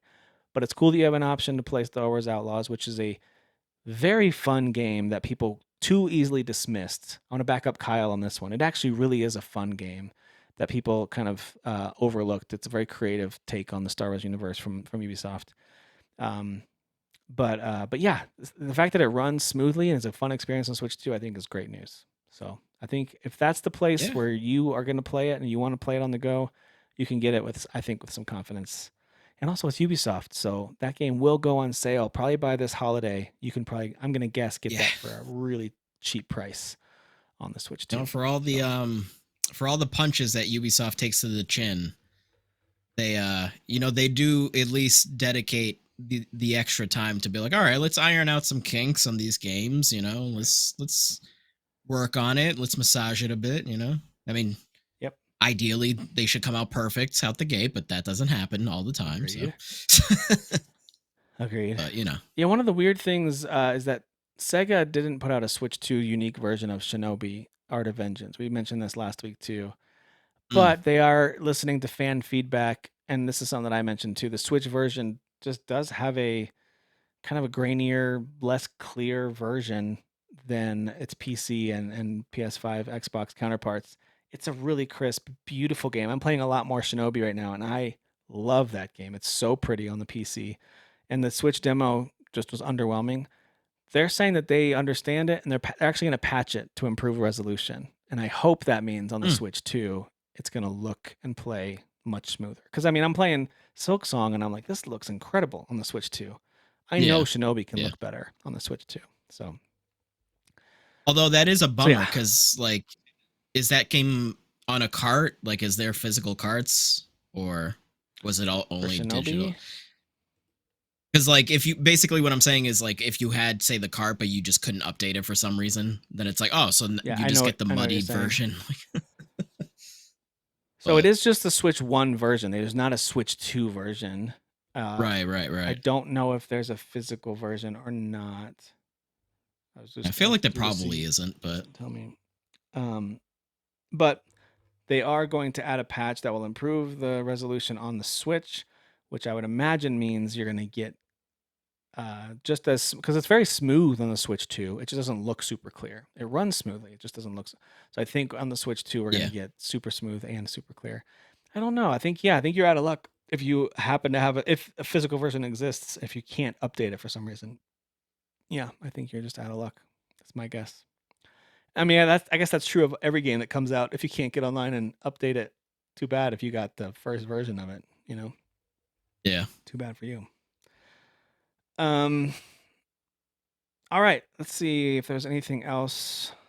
I don't think so. Again, it was relatively quiet, which is kind of nice sometimes. And On nobody the got news front fired, you know? after Gamescom. Yeah, I don't see any major. Yeah, there's news about Evo. Take Two was trying to help resurrect Perfect Dark, that Perfect Dark reboot, but Oh, I saw something about that. it seems like those talks have kind of fallen flat, which is too bad. Yeah, A I bunch don't of know. video That's a game shame. adaptations in the works for TV, including a Call of Duty movie is being made at Paramount, which to me is like, and a TV show too, possibly. Which to me, I hear that and I'm like, yeah, but I have no problem with that. But we've seen this a lot. Like there's been Band of Brothers, there's been Right. Saving Private Ryan. Like those are so. I like the idea of another World War II flick if we're gonna get one of those, like a modern day one, like a modern day take on World War II. That's totally cool. But I'll be curious to see what this means. Is this the Black Ops stuff? Is it going more Cold War? Maybe that could be really cool. There's Yeah. not a lot of movies and shows with that setting. But yeah, we'll have to wait and see what happens there. Um, I think those are the main things, unless you can think of anything Okay. else or are seeing anything else.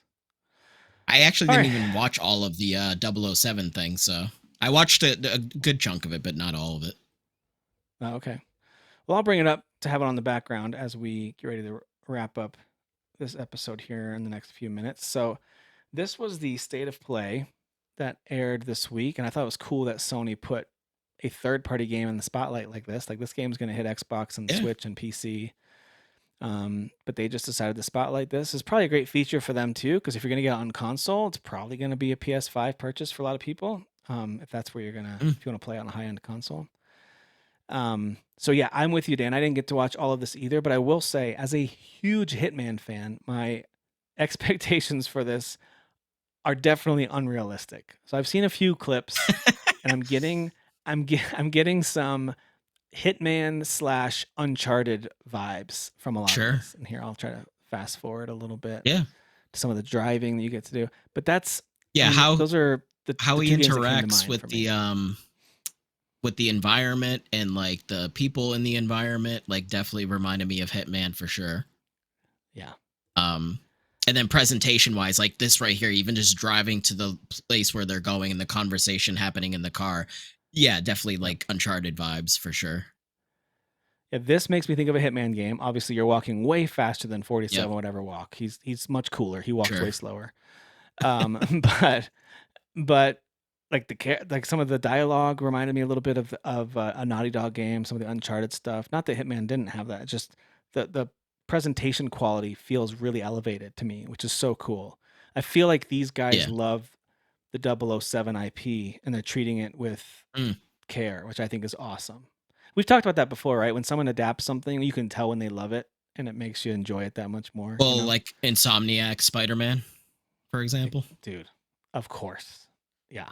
And my Yeah. expectations for Wolverine also way out of hand. Like I'm expecting way too much from that game. Yeah. Dude, I mean, But it'll be fun. It'll be good. It'll be good. it'll be great. But yes, a lot of this reminds me of Hitman as well, as you're walking up, talking to characters, trying to get into places. So I'm intrigued by this. There's not really a whole lot for us to add to it. If you haven't watched it, go watch it. There's going to be elements of stealth. I'm going to try to scrub ahead a little bit to see if we can get to some of the action, because you get an idea of what it looks like to walk around and explore, talk to people. Yeah. You can do a little Uncharted style climbing. This is what one of the things that reminded me of Uncharted. You can do There's some climbing even in Hitman, like but it doesn't look like this. there's So even kind of like and this is, people get so like bent out of shape about these things. I think in games and movies, like that you have to suspend your disbelief a little bit. There's a part where he lights the leaves on fire, right? And he's oh waiting yeah, for that yeah, guy to be like, "Oh, what's the deal?" And the guy goes over to the leaves, but like the person playing as Bond like hopped over the railing like immediately. I was like, how did the guard not see you? Like, and then right, he's crawling up the wall, right? And I'm like, how is the guard not seeing me climbing up the wall? But like, you suspend yeah, your disbelief because he's James Bond and he's a secret agent, and this is exactly. supposed to be just be a cool thing.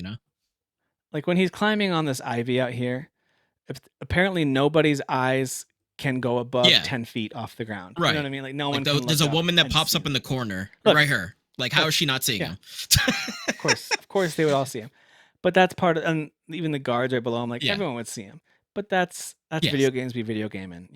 That's Yeah. that's what that is, Even and I'm okay movies, with even that. James Bond movies. Like, it's like, how is Movies Bond be getting away with moving. this thing that he's doing? Yeah. All right, here we go. Here's some of the action too. I like seeing the UI. You get to see an idea of what, because with Hitman, I didn't get into a lot of firefights when I play Hitman. Some people do, but I Yeah. It's usually not like play it this by in the Hitman. book. No, no, there's not like a UI like this with extra abilities. The idea of like luring or the focus. I'm assuming that's a slowdown time. I didn't see that part. If you can slow down time or something like that. There's some hand to hand. Looks But I like mean, even maybe even up just the way close. he's like running and like it's frantic, like that's not Hitman. Like Hitman's not like Correct. that. If it is, things Yeah. have gone terribly wrong. Yeah, Right. Yeah. yeah. Oh, Dude, that jeez. that Okay. was cool right there. That was a cool move right there. Where he Yeah. just He used grabs him the as a guy, shield. uses him as his landing pad. Um, dude, I'm Love all those in on all this tanks. stuff, and I've heard that there's the storyline involving another rogue agent, 009, Yep. which I thought was cool. Yep. It Yep. reminds me of like it was Goldeneye. 006. Was that from GoldenEye? Yeah. I think there Yeah. was Yeah. I think it was 006. Um, but He yeah, man, just did he just throw the gun at him? yes, he did. He threw the gun at him. Threw the gun at him. Jeez. Yeah, there's going to be a big body count here too. Don't forget, he has the license to kill folks, so everything's okay. All right. He does have to. Whoa, he had trailed the fuel with it. Did you see that? The fuel Yeah. trail caught on fire. That was cool. It is a That was it cool. is a really good blend of like the intricacies of hit, because Hitman games are pretty intricate. Like all the stuff that you're Yes. finding in the environment to interact with to try to like get to your target, like all the different paths you can get there. Like if they are achieving that with James Bond, but having that frenetic, because this Yeah. is what ultimately happens with Bond. It's always like he's trying to be suave and sneaky, and then like shit hits the fan and Yeah. gunfights, everything's exploding. So this is very James Bond. So like mixing those It two is. together and having Yeah. the gunplay be really good, like I'm intrigued for sure. Me too. Me too. And that's awesome. I'm curious about He like this just hand to threw hand stuff too. That was just a threw him that off was a the big plane. throw. Get Yeah. off my Yeah, man, plane. I'm all in. I don't even need to be sold on this anymore. Like I'm a big fan of IO Interactive. I love what they have done with the Hitman franchise, and I am already fully bought in. But seeing this just makes kind of confirms it for me. So yeah, Yeah. if you want to This watch looks this fun. is called the 00 First Light State of Play Gameplay Deep Dive, and it aired on September 3rd. So you can go give that of you if you haven't yet. So yeah, Looks that fun. was some of the major news that was out this week. Dan, is there anything else you've been playing that you wanted to highlight before we wrap things up for this episode? Just still Death Stranding. Obviously that Mm. went on a little bit of a pause for Hell Is Us, of course. Um, and still just doing some Story of Seasons, which by the way, Kyle also playing a lot of Story of Seasons, Yeah, he which is. I Yeah, absolutely love because like this one specifically, Tim, I will say this might possibly be one of the best, and I say Harvest Moon because that's what it was. Harvest Moon slash yeah, Story of Season games I've ever played. Like, and this was a DS game, so it's crazy to me that this is technically a remake, but they've like added stuff to it. So it really yeah, kind of like I guess is a new version of it, a new game. Um, but like as far as like the things that you're doing in the game and like gameplay wise and like the loop and what they've added in this, like there's stuff in this that like I don't really remember them doing in other Harvest Moon slash Story Season. So I'm like, oh, this is actually really cool. Like you can get like when you get pets, for example, you can have your pets herd your animals back inside or outside. Like I don't think they've any of them have ever done that. But like yeah, you can like send your herd dog outside to like once huh, it hits a certain time, it's gonna bring the animals back in. It's because like when you start the game, you have a bell, so you ding the bell and try to like bring them back in. So it alleviates you having to do that. You're adding all the tools together to accomplish things. yep. But yeah, I don't think they've had that. So I was like, oh, that's really cool. That's like a cool, unique little twist on that to kind of just make it different, which I appreciate. So yeah, it's really Oh, I it's love it's that. really charming. Yeah, I'm I very love much that. enjoying it. It does. I, as you're talking about it, I did go to Steam and because I had forgotten to last week. It's on my wish list. I do have to try to be smart about how much because I just bought Hell is Us and I wasn't really planning on it. So I'm gonna wait till it's Sure. on sale. Right now, it's 50 full price, which is not a bad deal. Yeah, Um, but it'll but certainly it's go not on a cheap, sale, and so I will wait. Yeah, it's not nothing. It's not nothing. So, but yeah, this one people seem to be really loving it. I mean, it has a 93% positive review average on Steam, so Steam users are Yeah. digging it. If you need that cozy game fix, that life sim fix, this is one of the better ones out right now. If you've maybe played all you can play of Stardew Valley and you're looking for something more, this might be a good one to pivot to. So, yeah, give it And some love for like sure. the way that like it feels gameplay wise, like the way the character moves, like I think I mentioned that, but like just the mobility, like Yeah. none of the Harvest Moons were ever like this. They did, oh, even though they were fun, they always felt kind of archaic and like stiff, and like Mm-hmm. animated slowly. But this game like feels like snappy, like at least compared to the previous games that have ever come out in the series, which is Yep. nice because obviously you play these games, you do kind of want things to be responsive and kind of quick. Yeah, I Um, like that you could like so float yeah, around too. I remember seeing in the clips you could yep, like glide yep, as yep, you were yep. jumping around. So it kind of Do gets you some Breath of the around little Wild. areas So, more quickly. yeah. Yeah, it's really All charming. right. I'm liking it a lot.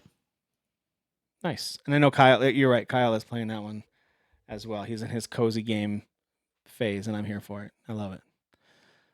Exactly. Um, well, the two games I've been spending the most time with outside of the new ones we just talked about, Hell is Us and Silksong, I've really been the last 2 days. Like so far this weekend, those have been taking up most of my time.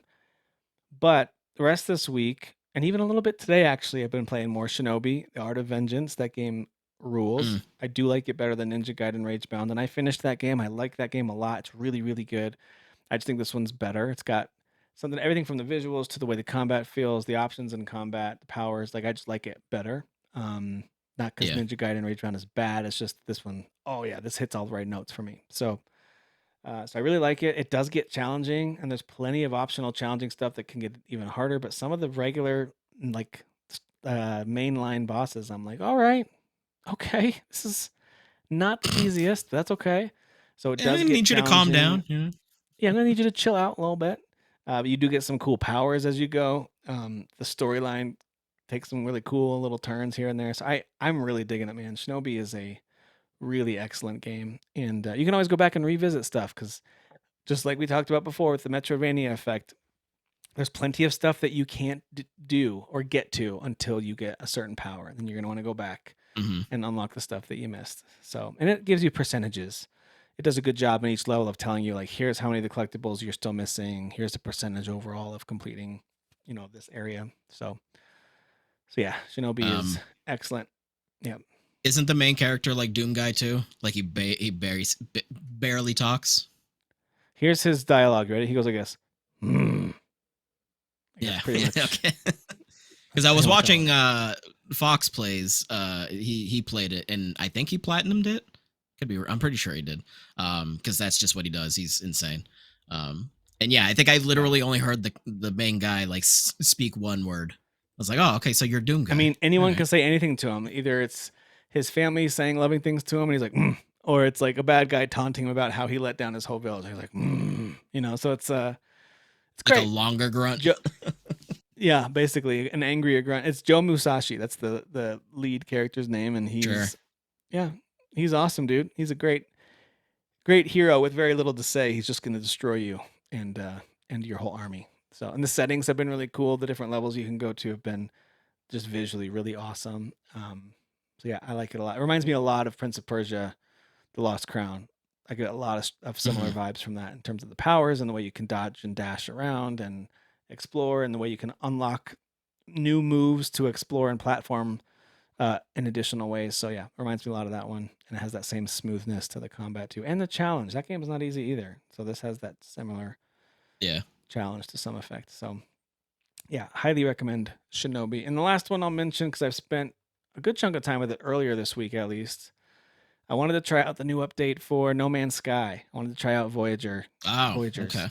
So I went and played No Man's Sky. But at first, I started a new game. I was like, "Yeah, fresh new game." And I realized there's way too much to do to get to the point where I can Yeah. That's enjoy the stuff. So I fired up an existing save where I've completed the main storyline. I still have a bunch of open quests that you can keep going and exploring and doing all kinds of stuff. There's plenty I haven't done in the game. I think I spent on that save, it's like a 60 hours or so total time okay. spent in that save. So I have a really good couple of ships actually. I have a couple of bases. I can warp around to some different galaxies, but there was still some stuff I'm missing. So I just cleaned things up a little bit. I got reacclimated with the inventory system and all that stuff. And then I dove into the main new feature of Voyagers. There's a few things. There's a new expedition. There's a few new things they've added. But the main thing is the ability to create your own cruiser starship called a Corvette. So you can craft your Right. own ship. Think Guardians of the Galaxy style, where you can walk around, you can create bunks, you can create like storage and like mission central, and you can have ladders to go to second floors. Like you're creating this Corvette ship, and they can look crazy. People have built some crazy stuff already. And there's very specific ways to get parts too. So with other ships, when you wanted to build them, you essentially would either have to purchase or find salvage abandoned ones. And there's ways you can do that. And you bring them back. You either repair them and sell them, repair them and use them if you like it a lot, or you could trade it. If there's another NPC who lands with a really awesome ship, you can maybe swap it for like a discounted price. So but you can never get up and walk around those ships. It's just on the outside or in the cockpit. Those are the two places you are. Well, now, whether you're in space or hovering above a planet or land on the ground, you can walk around the inside of your ship. And so, for example, if you're Sick. exploring a planet and you go underneath the atmosphere and you're just floating along the top trying to find some resource, maybe you stand up from your Mm, pilot seat, the ship will come to a stop and just hover right at that spot, and you can even yeah. open your cargo bay and it opens down like you want it to. In a situation like this, you want it to do, and Mm, you can just jump out and you'll go into this skydiving pose, and then you can kind of jetpack your way sick. safely to the ground. So you can skydive, you can spacewalk, you can float around in space if you want to. So you can go out, Yeah. just stop your ship in the middle of space. And I haven't done a ton of that, but I've seen people do some crazy stuff there too. But what's really cool is that as soon as you jump down to the ground and start running around, let's say that you stand up in your ship, you get your visor out, and you highlight a resource you're looking for. You fly over it, stop again, skydive down to the ground, get that resource that you need, and then wherever you land, right below your ship, there's a little beam portal that's now on your map. You just walk back to that and activate it. It'll beam you right back up to your ship, Star Trek style, and then you keep on exploring. Yeah, So you just dial up super. Scotty, right? Beam me up, You Scotty. just dial up Scotty, beam me up. Yeah, so it's super cool. It's yet another layer of what all of us who want a fun open world, let me explore and do what I want sci-fi game, it's just another layer of those things that we want, and Yeah. it's a pretty major one. You can create some really cool ships. The way you can go find parts, you can buy them. They're really expensive. So if you've been playing the game a lot, you probably have a ton of money. You might be able to buy all the basic parts you would need to build your first ship. Then you can trade those Mm. in for advanced parts. But the best way is you just go to a planet. When you scan it, it'll tell you what resources are on that planet.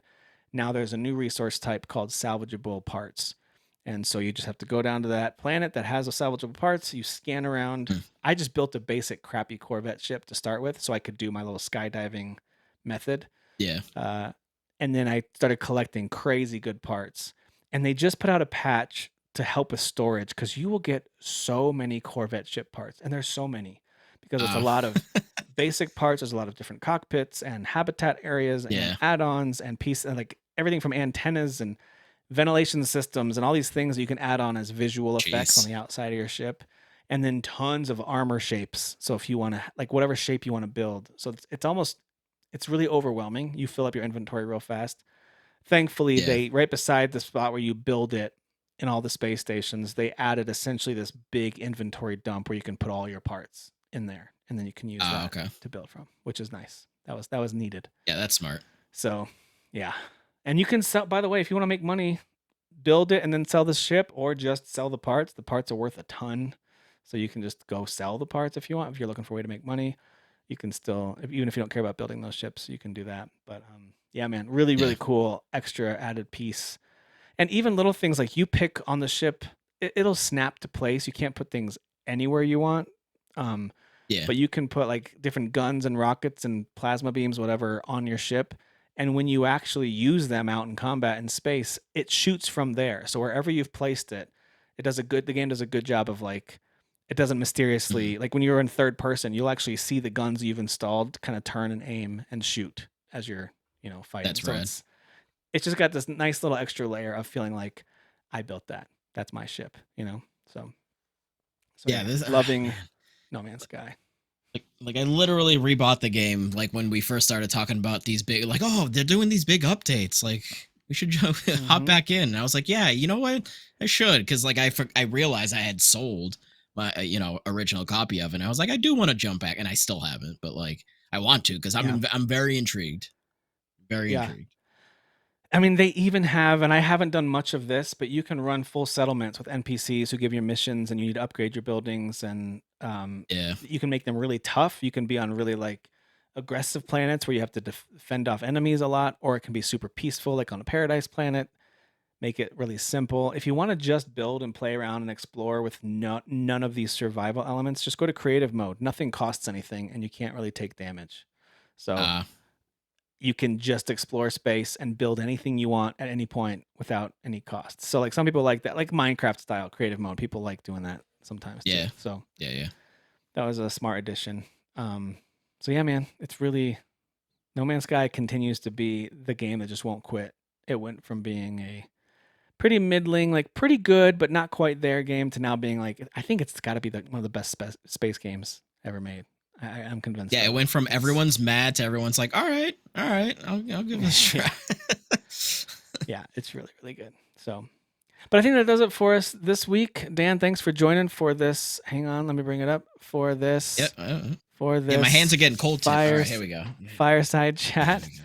Thank you all for being here with us as we talked through Hell Is Us and Silksong and 007 and all the good stuff. But thank you guys for listening and watching. Make sure you subscribe and share us with friends. Give us a rating if you listen on iTunes or on Spotify. And if you like this, see if there's any other gamers in your life or in your friend network that would like to also tune in and listen. It's just a couple of dudes who do this as a hobby. None of us are getting paid at all to do any of this. It's just fun, and we We're just chilling. just love games. We just sit by the fire and talk. That's all we do. Yeah. That's what we do. Yeah, we're just So, exactly. Yeah. so we invite you to join us. Thanks for being here. We'll see you on the next one. Peace.